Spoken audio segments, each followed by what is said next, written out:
தமிழக நண்பர்களுக்கும் வணக்கம். விஜய் அவர்கள் சமீபத்தில் தான் அவரோட கட்சியான தமிழக வெற்றி கழகத்தோட கட்சி கொடியும் அவரோட கட்சி பாடலையும் வெளியிட்டிருந்தாரு. விஜய் அவரோட அந்த கட்சி கொடியை அறிவிச்சதுல இருந்து பயங்கரமான கான்ட்ரவர்சி போயிட்டு இருக்கு. அது அப்படி இது இப்படி இது இங்க இருந்து காப்பி அடிச்சாங்க, அது அங்கிருந்து எடுத்தாங்க அப்படின்னு சொல்லி பயங்கரமா கான்ட்ரவர்சி மட்டும் இல்லாம அந்த கட்சி கொடி வச்சு பயங்கரமா ட்ரோல் பண்ண ஆரம்பிச்சிட்டாங்க. அதுல குறிப்பிட்டு சொல்லணும் அப்படின்னா அந்த கட்சி கொடியானது ஸ்பானிஷ் கொடியும் கேரளா எம்பளத்தையும் மிக்ஸ் பண்ணி தான் உருவாக்குறாங்க அப்படின்னு சொன்னது மட்டும் இல்லாம இது வந்து இந்த முத்தூட் ஃபினான்ஸ் அதோட லோகோ, அதையும் தாண்டி இந்த ஃபெவிகால் விளம்பரத்துல அந்த 2 யானைங்க இருக்கும்ல அதெல்லாம் வச்சு பயங்கரமா ட்ரோல் பண்ணியிருந்தாங்க. அதே மாதிரி அதுல இருந்து அந்த மலர், அதாவது வாகை மலர் அப்படின்றது இந்த போர்ல வெற்றி கண்டவங்களுக்கு வாகை மலர் சூட்டிட்டாங்க அப்படின்னா அவர் தான் ஜெயிச்சாரு அப்படின்றதுக்கு அறிகுறியா அந்த வாகை மலரை பயன்படுத்துவாங்க. அதாவது வெற்றிக்கான சிம்பிளா அந்த வாகை மலரை பயன்படுத்துவாங்க. இது வந்து அந்த மலர் அப்படின்னு சொல்லி அதுல வச்சிருந்தாங்க. ஆனா அதை பார்த்து ஒரு சில பேர் என்ன சொல்லிட்டாங்கன்னா அது வாகை மலர் தான், ஆனா வாகை மலர்லயே பல வகை இருக்கு, நீங்க வச்சிருக்கிற இந்த மலரோட வகை அப்படின்றது தூங்கு மூஞ்சி வகையை சேர்ந்தது, இது அந்த வெற்றிக்கான சூடக்கூடிய அந்த வாகை மலர் கிடையாது அப்படின்ற மாதிரி அதையும் ஒரு பக்கம் ட்ரோல் பண்ண ஆரம்பிச்சிட்டாங்க. அதுக்கப்புறம் அதுல பாத்தீங்கன்னா 28 ஸ்டார், அதுக்கப்புறம் அதுல 5 ஸ்டார் மட்டும் வேற கலர்ல இருக்குது அப்படின்னு சொல்லி பயங்கரமான அந்த ஆராய்ச்சியை அந்த கொடி வச்சு ஓடிட்டு இருக்கு. ஸோ இந்த ஆராய்ச்சி இந்த ட்ரோல் அதெல்லாம் ஒரு பக்கம் இருந்தாலும் ஒரு கட்சிக்கு கொடி அப்படின்றது ரொம்ப ரொம்ப முக்கியம்.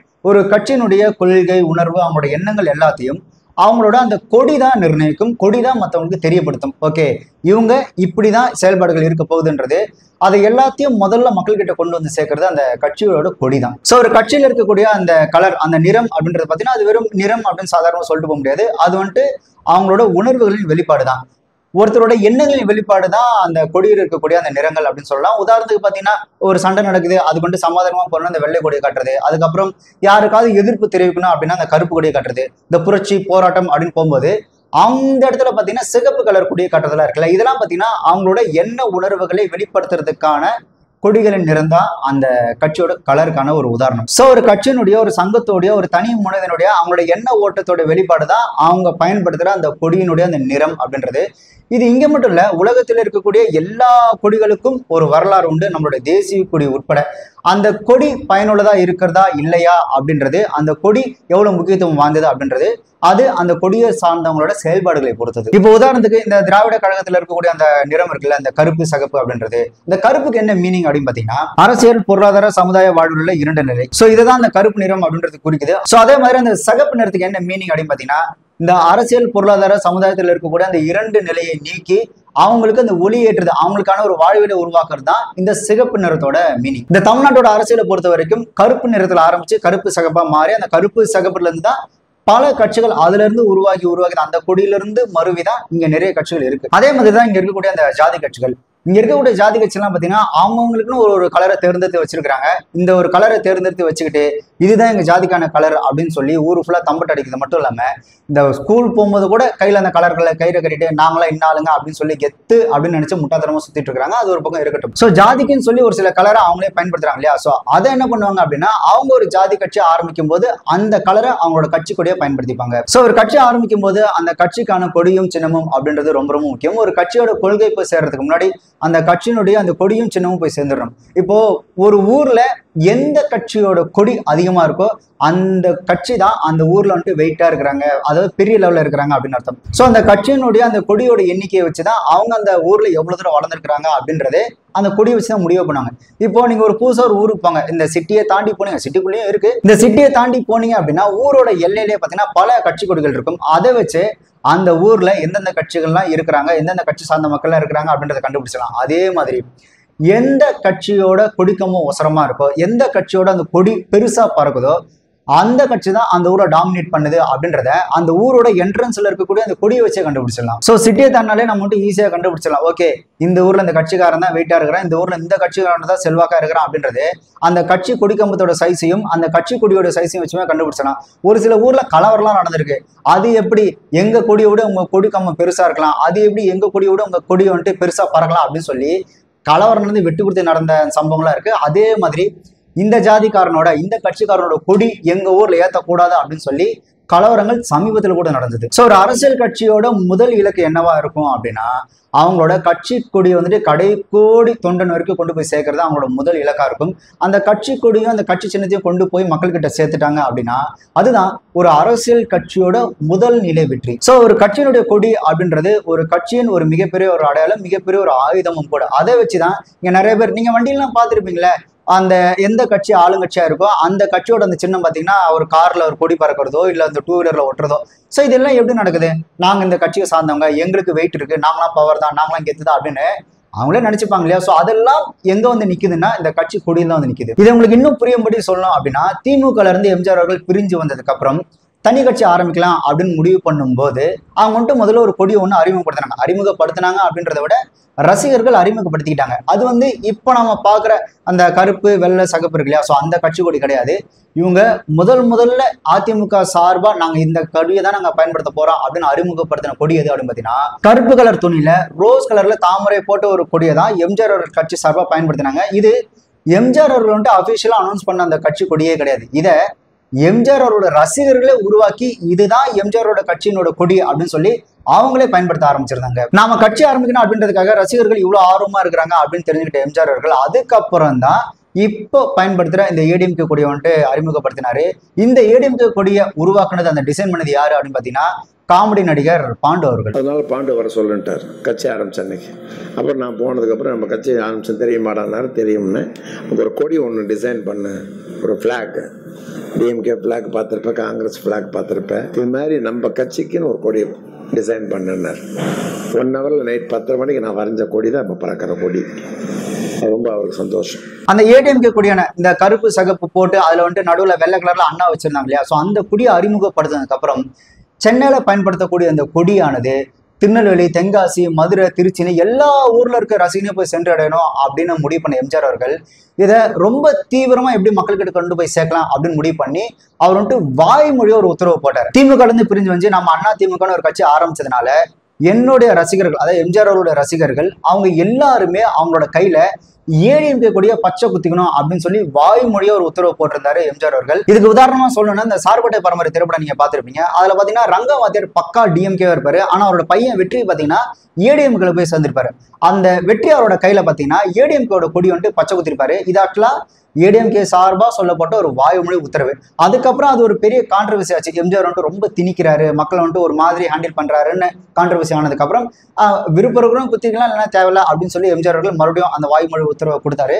பட் அந்த கட்சி கொடி அறிமுகமாகும் போது அந்த ரசிகர்கள், என்னோட ரசிகர்கள் கையில கண்டிப்பா இருக்கணும் அப்படின்னு ஆரம்பத்துல வாய்மொழி உத்தரவு போட்டிருந்தாங்க. அது எதுக்கு அப்படின்னா, முதல்ல நம்மளோட கொள்கையை போய் சேர்றதுக்கு முன்னாடி நம்மளோட அந்த கட்சி கொடி அந்த ரசிகர்கிட்ட போய் சேரணும் அப்படின்ற ஒரு எண்ணம் தான். ஸோ தன்னோட கட்சி கொடியை ரசிகர்கிட்ட கொண்டு போய் சேர்த்தது மட்டும் இல்லாம தன்னோட திரைப்படத்தின் மூலயமா, திரைப்பட பாடல்கள் மூலயமா தன்னோட கட்சி கொடியை எங்கெல்லாம் காமிச்சு ரசிகனோட அந்த மனசுல இதுதாண்டா நம்மளோட கட்சியோட கொடி அப்படின்னு பதிய வைக்க முடியுமோ அப்படி எல்லா வகையிலும் எம்ஜிஆர் அவர்கள் பதிவு வச்சிருந்தாங்க. அவரோட பல திரைப்பட பாடல்களை பார்த்தீங்கன்னா அவரோட அந்த கட்சி கொடி அப்படின்றது பயங்கரமா பயன்படுத்தியிருப்பார். அவர் போற ட்ரெஸ்ல இருந்து அவருக்கு பின்னாடி வைக்கிற பேக்ரவுண்ட் முதற்கொண்டு அந்த ரசிகர்கிட்ட அந்த கட்சி கொடி போய் சேரணும் அப்படின்னு சொல்லி திட்டமிட்டு நிறைய பாடல்களை அவர் ரொம்பவே நுணுக்கமா பயன்படுத்தியிருந்தாரு.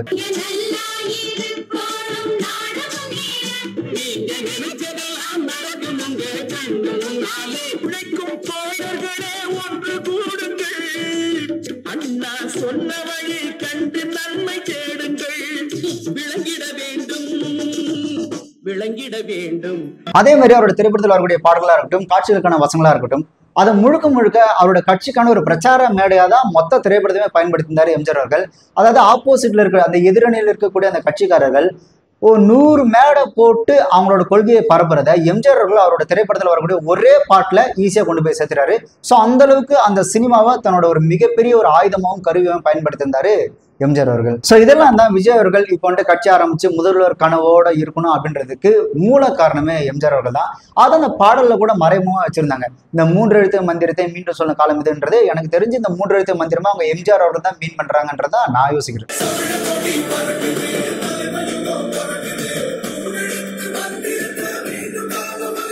ஆக்சுவலா எம்ஜிஆர் அவர்கள் ஒரு உச்ச நட்சத்திரமா இருந்து அதுக்கப்புறம் சரி நம்மளும் இப்போ அரசியல் தான் போலாமே அப்படின்னு சொல்லி ஒரு ஏனோ தானோ வந்துலாம் ஒரு முதல்வர் ஆகல.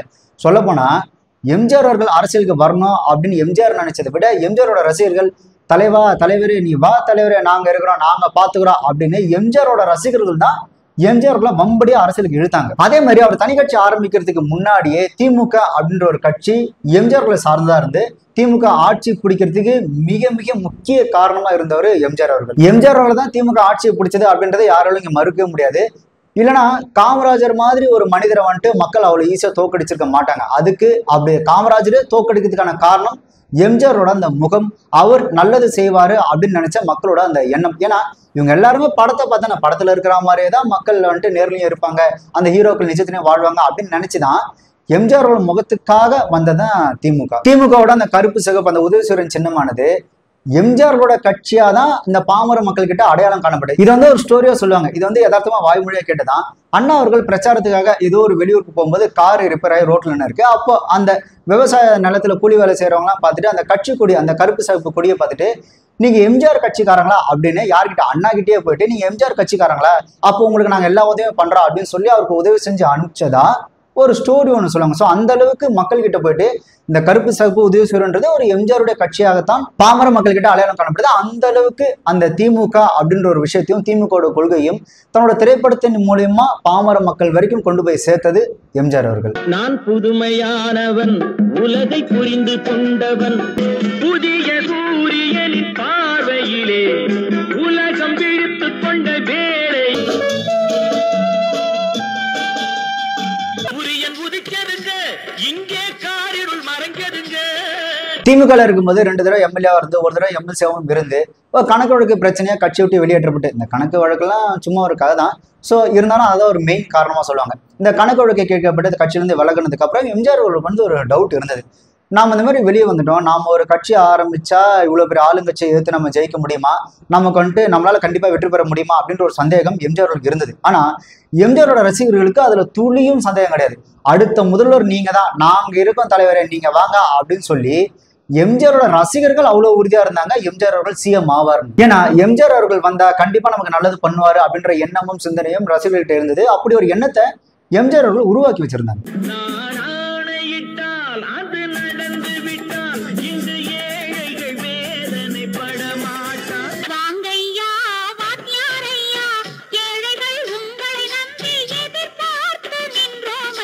வாத்தியாரே நாங்க இருக்கிறோம், கண்டிப்பா நீங்க வாங்க அப்படின்னு அந்த ரசிகர்கள் தயாரா இருந்த அந்த ஒரு எண்ணத்தையும் அவங்களோட உணர்ச்சி வேகத்தையும் பார்த்ததுக்கு அப்புறம் தான் வாத்தியாரா இருந்த எம்ஜிஆர் அவர்கள் தலைவராகவே ஆனாரு, கட்சி ஆரம்பிச்சு. அந்த ரசிகர்கள் கொடுத்த அந்த அசுர நம்பிக்கையும் எம்ஜிஆர் அவர்களுக்கு ஒரு புது உத்வேகத்தையும் உணர்வையும் கொடுத்ததுக்கு அப்புறம் உருவானதுதான் இந்த அதிமுக கட்சி. ஸோ அப்படி உருவானதான் நான் முன்னாடி சொன்ன அந்த கொடியனோட இந்த ஸ்டோரி. ஸோ தான் தலைமை இருக்கிறான் அப்படின்ற தைரியத்துல தான் எம்ஜிஆரோட ரசிகர்கள் திமுகக்கு எதிராக பயங்கரமா செயல்பட ஆரம்பிச்சிருந்தாங்க. அதுல ஒரு ரசிகர் இன்னும் மேல போயிட்டு உடுமலைப்பேட்டையில வந்துட்டு தீ குளிச்சே இறந்துட்டாரு. ஸோ அந்த அளவுக்கு அவ்வளோ தீவிரமா இருந்தாங்க எம்ஜிஆர் அவர்கள் கண்டிப்பா அரசியலுக்கு வரணும், அவர் சிஎம் ஆகணும் அப்படின்னு அவரோட ரசிகர்கள் அவ்வளோ ஒரு தாக்கத்தோடையும் ஒரு ஏக்கத்தோடையும் இருந்தாங்க. ஸோ அப்படி திமுகல இருந்து வெளியே வந்ததுக்கு அப்புறம் கிட்டத்தட்ட அந்த திமுகன்றது அவர் வந்து எதிரி கட்சி ஆனதுக்கு அப்புறம் அந்த சமயத்துல எம்ஜிஆர் அவர்கள் எடுத்த திரைப்படம் தான் உலகம் சுற்று வாலிபன். அவரே இயக்கி அவரே தயாரித்த திரைப்படம் அது. அந்த உலகம் சுற்று வாலிபன் திரைப்படத்துல பாத்தீங்கன்னா திமுகக்கு எதிராக நிறைய கருத்துக்கள் இருக்கு, அதை வந்து ஒரு பிரச்சார திரைப்படமா தான் எம்ஜிஆர் அவர்கள் எடுக்கிறாங்க அப்படின்னு திமுக முடிவு பண்ணி எக்காரத்தை கொண்டு உலகம் சுற்று வாலிபன் திரைப்படத்தை ரிலீஸ் பண்ணி விடக்கூடாது அப்படின்னு அப்போ வந்து அந்த திரைப்படத்துக்கு பல பிரச்சனைகள் கொடுத்திருந்தாங்க. எனக்கு தெரிஞ்ச அந்த மாதிரியான பிரச்சனைகள்லாம் இப்ப இருக்கிற இப்ப விஜய் அவர்களும் எடுத்துக்குமே அவர்கள்லாம் கொடுத்திருந்தாங்க அப்படின்னா என்ன ஆவார்னு தெரியாது. அந்த மாதிரியான பிரச்சனைகள் உலகம் சுற்று வாலிபன் திரைப்படத்துக்கு திமுக சார்பாக கொடுத்திருந்தாங்க. அந்த திரைப்படம் எம்ஜிஆரோட கெரியர்லயும் சரி தமிழ் சினிமாவுக்குமே சரி ஒரு மிகப்பெரிய ஒரு பட்ஜெட்ல உருவான ஒரு திரைப்படம். பல வெளிநாடுல போயிட்டு எடுக்கப்பட்ட திரைப்படம் தான் அந்த உலகம் சுற்று வாலிபன். அந்த படம் மட்டும் ரிலீஸ் ஆகல அப்படின்னா எம்ஜிஆர் அவர்கள் ஒரு மிகப்பெரிய ஒரு கடனாளி ஆகிறதுக்குலாம் ஒரு வாய்ப்பு இருக்கு. அதெல்லாம் தாண்டி அது வந்து எம்ஜிஆரோட ஒரு பிரிஸ்டேஜ் இஷ்யூவான ஒரு திரைப்படம். அந்த படம் வெளியாகல அப்படின்னா அவருக்கு வந்துட்டு என்ன சொல்றது, பயந்துட்டாரு, தோத்துட்டாரு அப்படின்ற மாதிரி பேரும் அதுக்கு வர ஆரம்பிச்சிடும். அதையும் தாண்டி எம்ஜிஆரோட ஒரு லட்சிய திரைப்படமா தான் அந்த உலகம் சுற்று வாலிபன் திரைப்படம் அமைஞ்சது. ஆனா அந்த படம் வெளியாக விட மாட்டோம் அப்படின்னு சொல்லி அந்த எதிர்கட்சிக்காரங்க அவ்வளவு பிரச்சனை பண்ணாங்க.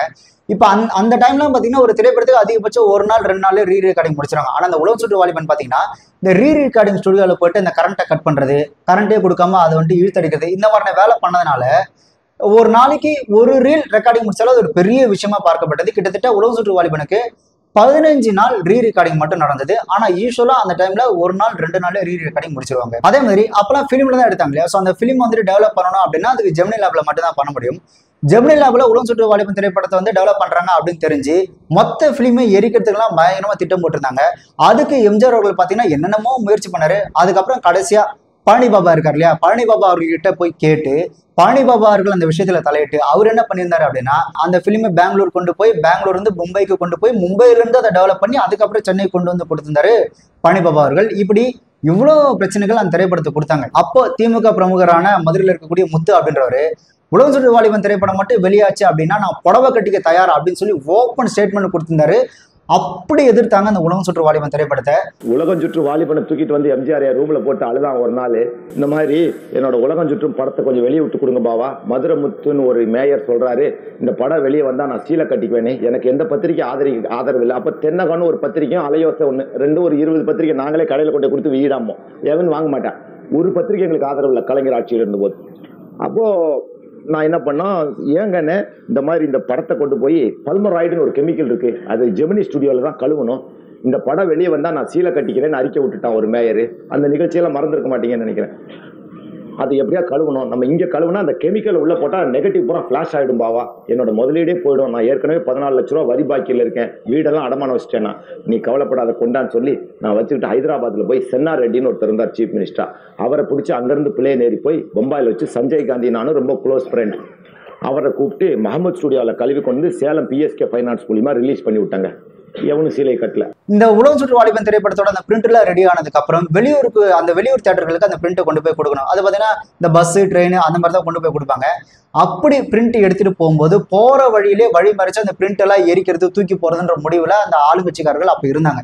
இதை தெரிஞ்சுக்கிட்ட எம்ஜிஆர் அவர்கள் என்ன பண்ணாரு அப்படின்னா, ஒரு பொட்டியில மட்டும் ஒரிஜினல் பிரிண்ட்டை வச்சுட்டு மற்ற ஒரு எக்ஸ்ட்ரா 2 பொட்டியை கொடுத்து அதுல இந்த டம்மி பிலிம் அதுக்கப்புறம் இந்த செங்கல் அந்த மாதிரி வச்சு ஏமாத்தி தான் எல்லா தியேட்டருக்கும் அந்த உலகம் சுற்று வாலிபன் திரைப்படத்தோட பிரிண்ட்டையும் அமைச்சிருந்தாரு. சரி, இதோட விட்டாங்களா அப்படின்னு கேட்டீங்கன்னா அதுவும் கிடையாது. படம் ரிலீஸ் பண்ற தியேட்டருக்காரங்க பாத்தீங்கன்னா பயங்கரமான மிரட்டல் விட்டு இருந்தாங்க. அதே மாதிரி படம் பார்க்க போன மக்களையும் வந்துட்டு ஆளுங்கட்சிக்காரங்க வந்துட்டு பயங்கரமா மிரட்டிருந்தாங்க, படம் பார்க்க போனீங்கன்னா அவ்வளவுதான் அப்படின்னு. இந்த கூட்ட நெரிசல் இருக்குல்ல, ஏன்னா எம்ஜிஆர் அவர்களும் மிகப்பெரிய ஒரு போராட்டத்துல ஒரு திரைப்படத்தை ரிலீஸ் பண்ணாருன்னு அந்த ஒரு விஷயம் மக்களுக்கு தெரிஞ்ச உடனே படத்துக்கு வந்துட்டு எப்படியாவது பார்த்துக்கணும் அப்படின்னு சொல்லி அவ்வளோ கூட்டம். ஆனா அந்த தியேட்டருக்கு வந்து போலீஸ் பாதுகாப்பு தர மாட்டேன்னு சொல்லிட்டாங்க. அதெல்லாம் எங்களுக்கு தெரியாது, செத்தாங்கன்னா நீ தான் பேசணும் அப்படின்னு. ஆக்சுவலா அந்த கூட்ட நெரிசல்ல 5 பேர் செத்தே போனாங்க. இந்த படத்துக்கு போஸ்டர் எங்கேயுமே ஒட்டோடல. அப்போ அந்த காலகட்டத்தில் ஒரு திரைப்படம் வெளியாகுதுன்னா அது மக்களுக்கு எப்படி தெரியும்னா போஸ்டர் மூலியமா தான் தெரியும். அதே மாதிரி இந்த மாட்டு வண்டியில வந்துட்டு படம் ரிலீஸ் ஆகுது வாங்க அப்படின்னு சொல்லி தான் தெரியும் இல்லையா. போஸ்டரும் ஒட்டோ இல்லை, இந்த அனௌன்ஸ்மெண்ட் பண்றதுக்கும் எந்த ஒரு பர்மிஷனும் கொடுக்கவே இல்லை. ஒரு திரைப்படம் போஸ்டரே இல்லாமல், அதாவது இன்னைக்கு ரிலீஸ் ஆகுதுன்னு எல்லாருக்கும் ஒரு வாய்மொழி தான் தெரியும், பட் எந்த விதமான விளம்பரமும் இல்லாம ரிலீஸ் ஆன ஒரு திரைப்படம்னா அது உலகம் சுற்று வாலிபன் தான். இப்படி பல கலைவர் நடுவில் ரிலீஸ் ஆன இந்த உலகம் சுற்று வாலிபன் திரைப்படம் பாத்தீங்கன்னா வசூல் ரீதியாகவும் சரி வரவேற்பிலும் சரி ஒரு மிகப்பெரிய வெற்றி திரைப்படமா எம்ஜிஆர் அமைஞ்சது. அது வரைக்கும் தமிழ் சினிமால இருந்த அத்தனை பாக்ஸ் ஆஃபீஸ் ரெக்கார்டையும் அந்த உலகம் சுற்று வாலிபன் திரைப்படம் உடைச்சிருந்தது. இத்தனைக்கும் பாத்தீங்கன்னா அந்த படம் கிட்டத்தட்ட 3 மணி நேரத்துக்கு மேலதான் இருக்கும். அந்த 3 மணி நேரத்துக்கு மேல இருந்தாலும் கூட அந்த திரைப்படம் ஒரு மாபெரும் வெற்றி திரைப்படமா எம்ஜிஆர் அமைஞ்சது.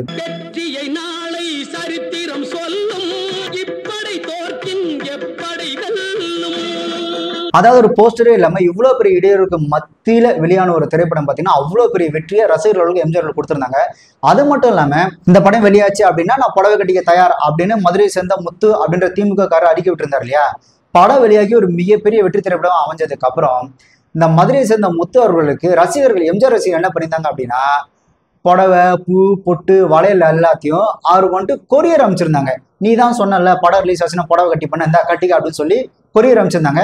இந்த ஒரு ஆதரவும் இந்த ஒரு நம்பிக்கையும் இந்த அவங்களோட அந்த உணர்ச்சி பெருக்கும் தான் எம்ஜிஆர் வந்துட்டு அந்த புது கட்சியை ஆரம்பிக்கிறதுக்கு ஒரு மிகப்பெரிய தைரியத்தை கொடுத்திருந்தது. ஆனா அதே மாதிரி எம்ஜிஆர் தன்னோட ரசிகர்களை வெறும் பணம் சம்பாதிக்கும் கருவியா மட்டும் பயன்படுத்தாம தன்னோட நம்பிக்கைக்குரிய ரசிகர் மன்றத்தை சார்ந்த தலைவர்களாக இருக்கட்டும் ரசிகர்களாக இருக்கட்டும் அவங்கள தேர்ந்தெடுத்து அவங்களையும் எம்எல்ஏவும் அமைச்சராகவும் ஆக்கியிருந்தாரு எம்ஜிஆர் அவர்கள். வெறும் சினிமா ரசிகர்களா இருந்தவங்களா அரசியல் கொண்டு வந்து அரசியல் கத்துக்க வச்சு கல்வி வளர்லாம் ஆக்கின வரலாறு எம்ஜிஆரோட கட்சியில உண்டு. எம்ஜிஆர் அவர்கள் முதல்ல அரசியல் கட்சி ஆரம்பிக்கும் போது இது ஒரு விபரீத முடிவு அப்படின்னு சொன்னாங்க எல்லாரும் முன்னாடியும். இது ஒரு வெற்றி முடிவு அப்படின்னு நிரூபிச்சிருந்தாரு எம்ஜிஆர் அவர்கள். ஸோ எம்ஜிஆர் அவர்கள் இந்த மாதிரி வந்து சிஎம் ஆனதுக்கு அப்புறம் தான் தமிழ் சினிமால பல நடிகர்கள் பல பேர் பார்த்தீங்கன்னா நாங்களும் எம்ஜிஆர் மாதிரி நாங்கள் சிஎம் ஆக போற கட்சி ஆரம்பிச்சு அப்படின்னு சொல்லி இப்போ சமீபத்தில் கட்சிகள் நிறைய வரதுக்கான காரணம். இங்க இருக்கக்கூடிய பல சினிமா ரசிகர்கள் என்ன நினைக்கிறாங்க அப்படின்னா இந்த ஹீரோக்கள் திரையில இருக்கிற மாதிரி நிஜத்திலே இருப்பாங்க அப்படின்னு நினைச்சிருக்காங்க. அதாவது இந்த திரையில பாத்தீங்கன்னா இந்த வாரி வாரி வழங்குறது, இந்த திரையில வரக்கூடிய அந்த பெரிய பெரிய வில்லன்கள் வந்துட்டு சமாளிக்கிறது, இதெல்லாம் பார்த்துட்டு இதே மாதிரி நிஜத்திலேயே அவங்க வாரி வாரி வழங்குவாங்க நல்ல எண்ணத்தோட இந்த அரசியல் எதிரிகளையும் அவங்க வந்துட்டு தீர்த்து கட்டுவாங்க அப்படின்ற மாதிரி. ஸோ அந்த மாதிரி ஒரு எண்ணத்துல அந்த ஒரு உணர்ச்சி பெருக்கோடு இருக்காங்க இல்லையா. இதை தான் இங்க இருக்கக்கூடிய நடிகர்கள் அவங்களோட உணர்ச்சிகளை தன்னோட சுயநலத்துக்காக பயன்படுத்தி எடுத்த உடனே கட்சி ஆரம்பிச்சு சிஎம் ஆகலான்ற ஒரு எண்ணத்துல ஆரம்பிக்கிறது. ஆக்சுவலா இங்க அரசியல் கட்சி ஆரம்பிக்கிறத விட அந்த அரசியல் கட்சியை தொடர்ந்து வழிநடத்தி கொண்டு போறதுதான் யானைக்கு தீனி போடுற கதை, இந்த யானை பசிக்கு சோளபுரின்னு இருக்கலாம், கிட்டத்தட்ட அந்த மாதிரி ஆயிடும். ஏன்னா இங்க ஆரம்பிக்கிறது கூட ஈஸி தான், ஆனா அதை வழிநடத்தி கொண்டு போறது ரொம்ப ரொம்ப கஷ்டம். இந்த தேர்தல் காலத்துல செலவிடுறது அப்படின்றது அவ்வளவு சாதாரண ஒரு விஷயமே கிடையாது. இந்த அரசியல் கட்சின்ற யானைக்கு பெரும் தீனி போடுறது வெறும் தன்னோட சொந்த செலவால மட்டும் கண்டிப்பா யாராலையும் பண்ணவே முடியாது. இதனாலதான் ஒரு சில கட்சிகள் பாத்தீங்க அப்படின்னா அடுத்தவன் தலையில மிளகா அரைச்சி ஆட்டையை போட்டு திருநிதி கட்சி நிதினு பணத்தை பயங்கரமா அவங்க கிட்ட இருந்து புடுங்கி நாங்க வந்துட்டு கட்சி நடத்துறதுக்கு நீங்க தான் பணம் கொடுக்கணும் அப்படின்னு சொல்லி கட்சிக்காக பணம் வாங்கி அவனுங்க எல்லாரும் பாத்தீங்கன்னா அந்த திருநிதியிலும் இந்த வெளிநாட்டுல இருந்து வரக்கூடிய அந்த பணத்தை வச்சு அவனுங்க சொகுசான காரு சொகுசான வாழ்க்கை அப்படின்னு சொல்லி வாழ்ந்துட்டு இருக்காங்க. ஸோ இந்த மாதிரி இந்த ஒரு கட்சி நடத்துறது அப்படின்றது ஒரு சாதாரண விஷயமே கிடையாது. அதே மாதிரி இங்க பல பேர் ஒரு கட்சின்னு ஒன்று ஆரம்பிச்சு அந்த கட்சிக்கான அந்த வருமானம் அவங்களால அவங்க என்ன சொல்றது அவங்க வந்துட்டு வேலை வெட்டிக்கே போக மாட்டாங்க, அவங்களுக்கு எந்த விதமான ஒரு வருமானமும் கிடையாது. அப்படி இல்லாத மனிதர்கள் என்ன பண்றாங்க அப்படின்னா திருநிதி கட்சி நிதின்னு சொல்லி ஆட்டையை போட்டு அவங்க சொகுசா வாழ்ந்துட்டு இருக்காங்க. அதுதான் இங்க நிறைய நடந்துட்டு இருக்குது நிறைய கட்சிகள்ல. அதே மாதிரி இந்த விஜய் அவர்கள் அரசியல் வரும்போது கூட இவங்க பரவலா சொல்லக்கூடிய அந்த வார்த்தை என்னன்னா அவர் வந்து அந்த அரசியலுக்கு வந்துதான் சம்பாதிக்கின்ற அவசியம்லாம் இல்லை, அவருக்கு அந்த அரசியல் மூலியமா லாபம்னு அவசியம் இல்லை அப்படின்னு சொல்லுவாங்க. அதெல்லாம் வந்துட்டு சொல்லும்போது நல்லா இருக்கும். ஆனா அந்த கள நிலவரம் அப்படின்றது அவ்வளவு சாதாரண ஒரு விஷயமே கிடையாது. இந்த கள நிலவரத்தை பொறுத்த வரைக்கும் நீங்க அரசியல் கட்சி நடத்தணும் அப்படின்னா அவரோட அந்த வருமானம் இருக்குல்ல அது வந்துட்டு கண்டிப்பா பத்தவே பத்தாது. ஏன்னா அவர் வந்துட்டு ஆட்சி பிடிக்கிற வரைக்கும் அவர் அரசியல் களத்துல இருக்கணும், அரசியல் களத்துல மீட்டிங் போடணும், பெரிய பெரிய அந்த கூட்டம் நடத்தணும், இதெல்லாம் இருக்கு. இப்ப இதெல்லாம் வந்துட்டு அவர் சம்பாரிச்ச அந்த பணத்தை வச்சு முடியுமா அரசியல் கட்சி நடத்த முடியுமான்னு அது கண்டிப்பா வாய்ப்பே கிடையாது. இப்போ எம்ஜிஆர் அவர்களே எடுத்துப்போமே, எம்ஜிஆர் அவர்கள் மேல வந்துட்டு இந்த லஞ்ச ஒழிப்புக்கான அந்த கமிஷன் விசாரணை வைக்கும் போது எல்லாரும் என்ன சொன்னாங்க அப்படின்னா எம்ஜிஆருக்கு புள்ளையா குட்டியா அவரையா மக்களை ஏமாத்தி லஞ்சம் வாங்க போறாரு அப்படின்னு தான் சொன்னாங்க. ஆனா அப்படி சொன்ன எம்ஜிஆர் ஆட்சியில தான் ரே கமிஷன், பால் கமிஷன், ராம்பிரா கமிஷன் அப்படின்னு நிறைய கமிஷன்ஸ் வச்சு அவர் மேல விசாரணையே வச்சிருந்தாங்க. அந்த விசாரணையில எம்ஜிஆர் அவர்கள் அவரோட ஆட்சி காலத்திலையும் அதாவது நம்ம சொல்றோம்ல அவர் வந்து லஞ்சமே வாங்க மாட்டார் ரொம்ப தூய்மையானவர் அப்படின்னு சொல்றோம் இல்லையா, அவருமே இந்த மாதிரி விசாரணை கமிஷனை வந்துட்டு அவர் ஃபேஸ் பண்ண வேண்டிய சூழல் வந்தது. இதுக்கெல்லாம் என்ன காரணம் அப்படின்னா எம்ஜிஆர் அவர்கள் அவருக்காகவோ அவரோட குடும்பத்துக்காகவோ சொத்து சேர்க்க வேண்டிய லஞ்சம் வாங்க வேண்டிய அவசியம் இல்லை, ஆனா கட்சியை வழி நடத்தணும்ல. அந்த கட்சின்றது யானை கட்டி தீனி போடணும் அப்படின்னா எம்ஜிஆர் அவர்களை எவ்வளவு பெரிய நல்லவங்களா இருந்தாலும் சரி அரசியல் கட்சியா போகும்போது ஒரு சில விஷயங்களுக்கு அவங்க வந்துட்டு கொஞ்சம் அட்ஜஸ்ட் பண்ணி தான் போக வேண்டிய சூழ்நிலை இருக்கு. ஏன்னா இப்போ வந்துட்டு எம்ஜிஆர் கட்சியில இருந்து எந்த கட்சியில இருந்தோ ஒருத்தர் நிக்கிறாரு அப்படின்னா ஒரு கட்சி ஒரு நபருக்கு சீட்டு மட்டும்தான் கொடுக்கும், ஆனா செலவு அந்த அந்த கேண்டிடேட் தான் பண்ணணும். இப்போ உதாரணத்துக்கு ஒரு கேண்டிடேட் வந்து ஒருத்தரை கூப்பிட்டு அதாவது வட்டமோ மாவட்டமோ இல்லை ஒரு கட்சி தலைவரையோ இல்லை யாரோ ஒருத்தர் கூப்பிட்டு செயலாளர் பொருளாக யாரை கூப்பிட்டாது ஒரு தெருமுனை கூட்டம் சின்னதா போட்டாலும் அதுக்கு குறைஞ்சது 3 to 5 லட்ச ரூபா ஆகும். அதுல இருந்து கொஞ்சம் ஒரு பெரிய மீட்டிங் போடணும் அப்படின்னா அதுக்கு குறைஞ்சது 10 to 12 லட்ச ரூபா ஆகும். நீங்க மாநாடுலாம் போனீங்கன்னா சொல்லவே தேவையில்ல, மொத்த சொத்தையும் அடகு தான் வைக்கணும். எனக்கு தெரிஞ்சு ஒருத்தவங்க கவுன்சிலர் சீட்டுக்கு மட்டுமே 40 லட்ச ரூபா செலவு பண்ணாங்க. அதாவது அந்த 40 லட்சமும் எப்படி சொல்றது சீட்டுக்கு ஒரு அமௌண்ட், அதுக்கப்புறம் கொஞ்ச நாள் கழிச்சு பார்த்தீங்கன்னா ஒரு அமௌண்ட் ஒருத்தர் கொடுத்தாங்க இல்லையா அவர் வந்துட்டு இறந்து போயிட்டாரு. இப்போ வேற வழி இல்லை மறுபடியும் அதே சீட்டுக்கு அதே அமௌண்ட்டை வேற ஒருத்தர் கொடுத்தே ஆகணும். ஸோ அந்த அமௌண்ட்டு அதுக்கப்புறம் பார்த்தீங்கன்னா திருமுனை கூட்டம், அதுக்கப்புறம் கொஞ்சம் ஓரளவுக்கு பெருசா வந்துட்டு ஒரு சின்ன மீட்டிங். ஸோ இது எல்லாத்துக்கும் அப்படி இப்படின்னு செலவு பண்ணி மொத்தமா அவங்க வீட்டை வித்து தான் 40 லட்ச ரூபா செலவு பண்ணி தான் அந்த கவுன்சிலர் சீட்டை வாங்கினாங்க. ஆனா ஜெயிச்சுட்டாங்க, ஜெயிச்சு அதை விட பெரிய வீடு வாங்கிட்டாங்க. நான் சொல்றது வெறும் கவுன்சிலருக்கு தான். ஸோ அந்த கவுன்சிலர் சீட்டுக்கு அவங்க செலவு பண்ண காசுல எங்க எடுப்பாங்க, ஆட்சிக்கு வந்ததுக்கு அப்புறம் அவங்க அதிகாரத்துக்கு வந்ததுக்கு அப்புறம் அவங்க வந்துட்டு எப்படிலாம் கலெக்ஷன் பண்ண முடியுமோ அப்படிலாம் கலெக்ஷன் தான் பண்ணுவாங்க. உங்களுக்கு உதாரணத்துக்கு பார்த்தீங்கன்னா ஒரு கவுன்சிலர் அப்படின்னு நம்ம சாதாரணமாக எடுத்துக்கணும் இல்லையா, அப்படிலாம் கிடையாது. அவங்க வந்துட்டு ஒரு தெருவில் போறாங்க, ஏதோ ஒரு தெருவில் பார்த்தீங்கன்னா ஏதோ ஒரு வீட்டில் மண்ணு கொட்டி இருக்கு 2 செங்கலை இறக்கி வச்சிருந்தாங்க அப்படின்னா ஸ்ட்ரெயிட்டா போயிட்டு நீங்க வந்துட்டு பப்ளிக் வந்துட்டு நியூசன்ஸ் பண்றீங்க, அதனால கவுன்சிலர் கப்பம் கட்டணும் அப்படின்னு சொல்லி ஒரு அமௌண்ட் வந்து கறந்துருவாங்க. ஸோ ஒரு கவுன்சிலர் அப்படின்றது கட்டிங் எப்படி போவோம் அப்படின்னு பார்த்தீங்கன்னா ஒரு பில்டிங் கன்ஸ்ட்ரக்ஷன் நடக்குதுன்னா ஒரு கிச்சனுக்கு இவ்வளோ அமௌண்ட் அப்படின்னு சொல்லி தான் வாங்குவாங்க. அது வந்துட்டு புரிஞ்சவங்களுக்கு புரியும். ஒரு கிச்சன் அப்படின்னா அது ஒரு வீடு ஒரு ரூம் கணக்கு, ஓகேவா. ஸோ அந்த கிச்சனுக்கு இவ்வளோன்னு சொல்லி அவங்க எத்தனை ஃப்ளோருக்கு எத்தனை வீடு கட்டுறாங்களோ அதாவது எத்தனை குடியிருப்பு கட்டுறாங்களோ அவ்வளோ அமௌண்ட்டை அவங்க கட்டிங்காக வாங்கிடுவாங்க. அப்படி இல்லைன்னா அவங்களுக்கு வந்து எந்த வேலையும் நடக்காது, சீல் வச்சிருவாங்க கார்பரேஷன்ல இருந்து. நம்ம அவ்வளோ தூரம் போனோம். இங்க சாதாரணமா ஒரு வீடு கட்டுறாங்க, நைட்ல வந்துட்டு அந்த ரூஃப் கொண்டு ஜல்லி போடுறாங்க, அந்த லாரில வர மிக்சர் இருக்குல்ல அதை வச்சு ஜல்லி போடுறாங்க அப்படின்னா அந்த பக்கம் வர அந்த பேட்ரோல்ல என்ன பண்ணுவாங்கன்னா நிறுத்திட்டு நீங்க இந்த மாதிரி வேலை செய்றீங்களா பக்கத்துல நியூசன்ஸா இருக்கு அதனால நீங்க வந்துட்டு லாரியை ஸ்டாப் பண்ணு அப்படின்னு சொல்லி அதான் பில்டிங் ஓனர்கிட்ட கூட பேச மாட்டான், ஸ்ட்ரெயிட்டா போய் டிரைவர் தான் மிரட்டுவாங்க, லைசன்ஸ் கொடு வண்டியோட இதெல்லாம் கொடு அப்படின்னு சொல்லி அந்த டிரைவரை மிரட்டுவாங்க. அதுக்கப்புறம் அவங்ககிட்ட போயிட்டு ஒரு 3000 ஒரு 5000 கொடுத்ததுக்கு அப்புறம் தான் இல்லப்பா யாருக்கும் எந்த நியூசன்ஸும் இல்லை நீங்க உங்க வேலையை பாருங்க அப்படின்னு சொல்லிட்டு போயிடுவாங்க. இது வந்து சாதாரண ஒரு எஸ்ஐல இருந்து நடக்குது. அதுக்கப்புறம் கவுன்சிலர், இப்போ நான் சொன்னதெல்லாம் பார்த்தீங்கன்னா ஒரு கவுன்சிலர் லெவல் தான். இதே நீங்க எம்எல்ஏ அமைச்சர்லாம் போகும்போது எப்படி இருக்குன்னு நீங்க பாத்துக்கங்க. சோ அப்படி இவங்க அந்த எலெக்ஷனுக்காக செலவு பண்ண அந்த பணத்தை மக்கள்கிட்ட இருந்து இவங்க வந்து லஞ்சமாவோ இல்லை ஏதோ ஒரு வகையில இருந்து புடுங்குறாங்க இல்லையா, இது எல்லாம் எங்க போய் சேரும், அந்த கட்சி நிர்வாகின்றதுனால அந்த கட்சிக்கு தான் போய் கெட்ட பேரா அமையும். ஆனா வேற வழியே இல்லை, அந்த கட்சியை அவங்க ரன் பண்ணி தான் ஆகணும். ரன் பண்ணணும் அப்படின்னா யானைக்கு தீனி போட்டுதான் ஆகணும். ஸோ ஒரு புதிய கட்சியோ இல்லை பழைய கட்சியோ ஒரு எலெக்ஷன் சந்திக்கிறாங்க, அந்த எலெக்ஷன் அவங்க வந்துட்டு ஒரு சீட்டு கூட வாங்கல, இல்லை ஜெயிக்கவே இல்லை அப்படின்னா அடுத்த 5 வருஷம் வரைக்கும் அவங்க அந்த கட்சி அவங்க ரன் பண்ணியே ஆகணும் இல்லையா? ஸோ அதுல வந்துட்டு பல தெருமுனை கூட்டம், பல மீட்டிங், பல மாநாடு நடத்தியே ஆகணும். பல மாநாடுகள் நடத்துறதுக்கு பணம் தேவைப்பட்டே ஆகணும். அந்த பணத்தை யார் கொடுப்பாங்கன்னா அந்த கட்சியை சார்ந்த அந்த யார் சொல்றது அந்த நிர்வாகிகள், அந்த மாவட்டம். முக்கியமா இந்த ஒரு தலைவர் ஒரு ஏரியாவுக்கு வராரு அப்படின்னா அந்த வட்டமும் மாவட்டம் செத்தானுங்க. அந்த கட்சி சார்ந்த தலைவர் வந்துட்டு ஒரு ஏரியாவுக்கு வராருன்னா மொத்த செலவும் அந்த வட்டத்தோட தலையில தான் போய் விடும். ஸோ எல்லாரும் எந்த நம்பிக்கையில செலவு பண்றாங்க, எப்படியும் நம்ம கட்சி ஆட்சி வந்துருச்சு அப்படின்னா எல்லாத்தையும் ஆட்டையை போட்டுடலாம் அப்படின்ற ஒரு எண்ணம் தான். இதுதான் நான் சொன்னேன் இல்லையா, இந்த கட்சி நடத்துறது அப்படின்றது யானையை கட்டி தீனி போடுற கதைன்றது. ஆனா இவங்க இதெல்லாம் பத்தி யோசிக்காம வெறும் நடிகரா இருந்த எம்ஜிஆர் வந்துட்டு அரசியல் கட்சி ஆரம்பிச்சு சிஎம் ஆயிட்டாரு, அப்ப நம்மளும் ஆயிடலான்ற ஒரு அபத்த கனவோடு தான் வராங்க. உங்களுக்கு அந்த எம்ஜிஆர் சிஎம் ஆனார்ல, நீங்க அந்த ஒரு வழி எடுத்து பாருங்க. இந்த திராவிட முன்னேற்ற கழகம் அப்படின்றது எப்படி உருவாச்சு அப்படின்னா முதல்ல திராவிட கழகமா உருவாச்சு, பெரியார்கள் மூலியமா அந்த கருப்பு கொடியா உருவானது. அதுக்கப்புறம் அதுல இருந்து வந்த அண்ணா அவர்கள் பாத்தீங்கன்னா திராவிட முன்னேற்ற கழகம் அப்படின்னு சொல்லி ஒன்று வச்சிருந்தாங்க. அந்த திராவிட முன்னேற்ற கழகம் எப்படி உருவாச்சுன்னா அப்போ இருந்த காங்கிரஸ்க்கு எதிராகவும் அதே மாதிரி இந்த இந்தி திணிப்பு பல போராட்டங்கள், முக்கியமா இந்த சினிமா சார்ந்த தாக்கங்கள் மக்கள் கிட்ட அதிகமா வரும்போது இந்த SSR ஆகட்டும், அதுக்கப்புறம் வந்து பல நடிகர்கள் எம்ஜிஆர் ஆகட்டும், கலைஞர் ஆகட்டும், இவங்க எல்லாருமே அவங்களோட கருத்தை மக்கள் கிட்ட கொண்டு போய் சேர்த்தாங்க. அப்படி மக்கள் கிட்ட கொண்டு போய் சேர்த்து உருவானதான் இந்த திராவிட முன்னேற்ற கழகம் அப்படின்ற ஒரு கட்சி. ஸோ அந்த கட்சியை வழி நடத்துறது அண்ணா அவர்கள் போனதுக்கு அப்புறம் அந்த கட்சியை அப்படியே கலைஞர்கள் டேக் ஓவர் பண்ணி அந்த கட்சியை வழி நடத்தினாங்க. அதுக்கப்புறம் திமுக பிரிஞ்சு வந்த எம்ஜிஆர் அவர்கள் அதிமுக ஒரு கட்சியை ஆரம்பிச்சு அதை வழி நடத்திருந்தாரு. அதுக்கப்புறம் எம்ஜிஆர் அவர்கள் இறந்ததுக்கு அப்புறம் அந்த கட்சியை ஜெயலலிதா அவர்கள் வழி நடத்தாங்க. ஸோ இது வந்து யாருக்கும் புரிய மாட்டேங்குது. ஒரு புள்ளியில ஆரம்பிச்சு தொடர்கதையா வந்த ஒரு அரசியல் அந்த நிலைப்பாட்டை இங்க வந்துட்டு எம்ஜிஆர் அப்படின்ற ஒரு பிம்பத்தை மட்டும் தான் பாக்குறாங்க. இப்ப எம்ஜிஆர் அவர்கள் வந்துட்டு கட்சி ஆரம்பிச்சு சிஎம் ஆனார் இல்லையா, அதை பார்த்தா சிவாஜி அவர்கள் பாத்தீங்கன்னா அவரும் திமுக இருந்து பிரிஞ்சு வந்தாரு, அதுக்கப்புறம் காங்கிரஸ்ல போனாரு. ஸோ அதை பார்த்த சிவாஜி அவர்கள் பார்த்தீங்கன்னா அவரு ஒரு கட்சி ஆரம்பிச்சிருந்தார், தமிழக முன்னேற்ற முன்னணி அப்படின்னு ஒரு கட்சி ஆரம்பிச்சு அவரோட கட்சி ஒரு நிலைமைக்கு ஆச்சு. அதை பத்தி நம்ம அப்புறமா பேசுவோம். அதுக்கப்புறம் அவரை பார்த்து பார்த்தீங்கன்னா பாக்யராஜ் வந்துட்டு ஒரு கட்சி ஆரம்பிச்சிருந்தாரு, எம்ஜிஆர் முன்னேற்ற கழகம் அப்படின்னு அவர் ஒரு கட்சி ஆரம்பிச்சாரு. அதுக்கப்புறம் டிஆர் பார்த்தீங்கன்னா அவரு ஒரு கட்சி ஆரம்பிச்சிருந்தாரு, தாயக மறுமலர்ச்சி கழகம் அப்படின்னு ஆரம்பிச்சிருந்தாரு. அதுக்கப்புறம் கொஞ்ச நாள் கழிச்சு லட்சிய திமுக அப்படின்னு அந்த கட்சி பெரிய மாத்திட்டாரு. அதே மாதிரி சரத்குமார் அவர்கள் அகில இந்திய சமத்துவ கட்சி அப்படின்னு அவர் ஒரு கட்சி ஆரம்பிச்சிருந்தாரு. அதே மாதிரி கார்த்திக் அவர்கள் அவர் பார்த்தீங்கன்னா நாடாளு மக்கள் கட்சி அப்படின்னு அவரு ஒரு கட்சி ஆரம்பிச்சிருந்தாரு. அதே மாதிரி கமல் அவர்கள் மக்கள் நீதி மையம் அப்படின்னு ஒரு கட்சி ஆரம்பிச்சிருந்தாரு. இவங்க எல்லாரும் கட்சி ஆரம்பிக்கிறது ரொம்ப ஈஸியா நினைச்சிட்டாங்க. அது காரணம் எம்ஜிஆர் அவர்கள். ஆனா கட்சி ஆரம்பிச்ச இவங்களால அந்த கட்சின்ற ஒரு யானையை கட்டி தீனி போட முடியாம ஒண்ணு என்ன பண்ணிட்டாங்கன்னா கட்சியை கலைச்சிட்டு போயிட்டாங்க. அப்படி இல்லைன்னா வேற ஏதோ ஒரு கட்சி கூட போயிட்டு அலையன்ஸ் வச்சு, அதாவது அவங்களோட கட்சியை கொண்டு போய் அடமானம் வச்சிட்டாங்க. அப்படி அவங்களோட கட்சியை அடமானம் வச்சு பொட்டியை வாங்கி ஒவ்வொரு எலெக்ஷன்லயும் பாத்தீங்கன்னா இந்த கட்சிக்கு ஆதரவு அந்த கட்சிக்கு ஆதரவுன்னு அதான் அந்த பொட்டி சைஸுக்கு ஏற்ற மாதிரி அந்த கட்சியோட அந்த ஆதரவை இவங்களோட நிலைப்பாட்டை வந்து மாத்திட்டே இருப்பாங்க.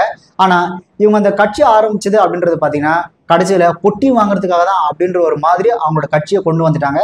அவங்களோட அந்த கட்சி கொள்கை, அவங்களோட மக்களுடைய அந்த ஒரு எண்ணம் எல்லாத்தையும் கொண்டு போயிட்டு ஏதோ ஒரு பெரிய கட்சி காலில் அடமானம் வச்சு பணம் சம்பாதிக்கிறாங்க. ஸோ இந்த சினிமா துறையில இருந்து தனிப்பெரும் ஆளுமையா வந்தது யாரு அப்படின்னு பாத்தீங்கன்னா விஜயகாந்த் அவர்கள் மட்டும்தான். அவர் ஏற்கனவே பண்ண அவருடைய அந்த நல்ல செயல்கள், அவர் செய்த அந்த தானம், அவர் செய்த அந்த தர்மம் தான் விஜயகாந்த் அவர்களை வந்துட்டு ஒரு மிகப்பெரும் ஒரு சக்தியா ஒரு எதிர்கட்சி லெவல்ல அவரை கொண்டு போய் உட்கார வச்சது. பட் அவர் இன்னமும் பெருசா வந்திருக்க வேண்டிய ஒரு மனிதர். இந்த சோசியல் மீடியாவில் இருக்கக்கூடிய அல்பத்தனமான ஒரு சில மனிதர்களாலையும் அல்பத்தனமான மீம்ஸ்னாலையும் அவரோட அந்த கெரியர் அப்படின்றது பயங்கரமா ஸ்பாயில் ஆயிடுச்சு அரசியல். ஸோ இதை நான் ஏன் சொல்றேன் அப்படின்னா, இப்போ விஜய் அவர்களும் ஒரு கட்சி ஆரம்பிச்சிருக்கிறாரு இல்லையா, கட்சி ஆரம்பிக்கிறது அப்படின்றது ஒரு விஷயம் கிடையாது. ஏன்னா அவங்களுக்கு முன்னாடி இந்த உதாரணத்தை பார்த்து அவங்க ஆரம்பிப்பாங்க, எம்ஜிஆர் ஆரம்பிச்சாரு, ஜெயலலிதா அம்மா இருந்தாங்க அப்படின்னு சொல்லி அவங்க ஆரம்பிக்கலாம். பட் அந்த கட்சியை ஆரம்பிக்கிறத விட அந்த கட்சியை வழிநடத்தி கொண்டு போறது அப்படின்றது ரொம்ப ரொம்ப ரொம்ப கஷ்டம்.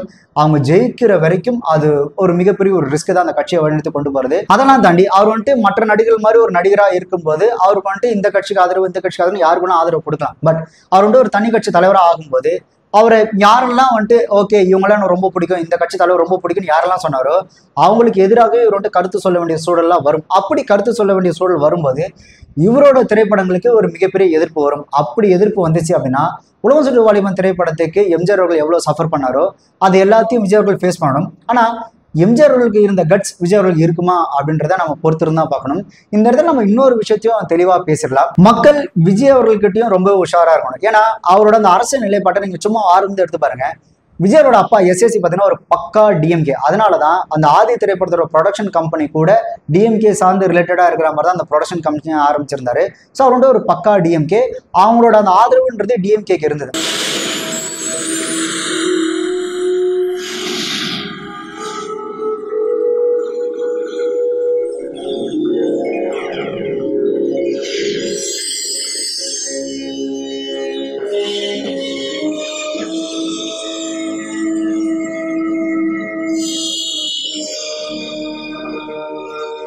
ஆனா அவரோட 50வது திரைப்படமான சுறா திரைப்படத்துக்கு த லீடர் அப்படின்னு டேக்லைன் போட்டாங்க அப்படின்றதுக்காக டிஎம்கேக்குள்ளேயே அதான் லீடர்னா எங்க கலைஞர் மட்டும்தான்பா, நீங்களா லீடர் கிடையாதுன்னு சொல்லி அந்த டேக்லைன் போடுறதுக்கு பிரச்சனை பண்ணாங்க. ஸோ அது ஒரு பிரச்சனையா கருதி விஜய் அவர்கள் என்ன பண்ணாங்க அப்படின்னா, நமக்கு டிஎம்கே சப்போர்ட் வேணாம் அப்படின்னு சொல்லி அவர் வந்து ஏடிஎம்கே போனார். ஓகேவா? ஸோ ஏடிஎம்கே போனதுக்கு அப்புறம் ஏடிஎம்கேக்கு சப்போர்ட்டா கிட்டத்தட்ட 2011 பார்த்தீங்கன்னா ஏடிஎம்கேக்கு அவர் ஆதரவு தெரிவிச்சிருந்தார். என்னுடைய ரசிகர்கள் நீங்க வந்துட்டு ஏடிஎம்கே ஓட்டு போடணும் அப்படின்னு சொல்லி அவர் வந்துட்டு ஏடிஎம்கேக்கு ஒரு அவ்வளவு பெரிய ஆதரவு கொடுத்திருந்தாரு விஜய் அவர்கள். அதுக்கப்புறம் என்னாச்சு அப்படின்னா, தலைவா பட பிரச்சனை வந்ததுக்கு அப்புறம் அவர் வந்துட்டு ஏடிஎம்கேக்கு எதிராகவும் அவர் பேச ஆரம்பிச்சிருந்தார். அதுக்கப்புறம் காங்கிரஸ்க்கு எதிராக அண்ணா ஹசாரே அப்படின்னு ஒருத்தர் வந்துட்டு உண்ணாவிரதம் இருந்தார் இல்லையா, அவருக்கு விஜய் அவர்கள் போயிட்டு ஆதரவு தெரிவிச்சிருந்தாரு. ஆக்சுவலா அண்ணா ஹசாரே ஒரு மிகப்பெரிய ஒரு டுபாகூர் தான்.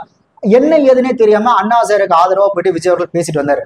அண்ணா ஹசாரே பாத்தீங்கன்னா காங்கிரஸ்க்கு எதிராக தான் அவர் வந்து உண்ணாவிரதம் இருந்தார். அடுத்த கொஞ்ச நாள்லயே பார்த்தோம் அப்படின்னா காங்கிரஸ் கட்சியில ராகுல் காந்தி அவர்களை பேசி காங்கிரஸ் கட்சியில ஒரு மிகப்பெரிய போஸ்டிங் வாங்குறதுக்காக விஜய் அவர்கள் போய் பார்த்து பேசினாங்க. இப்படி விஜய் அவரோட அரசியல் நிலைப்பாடு அப்படின்றது ஒரு நிலையானதாவே இல்லை.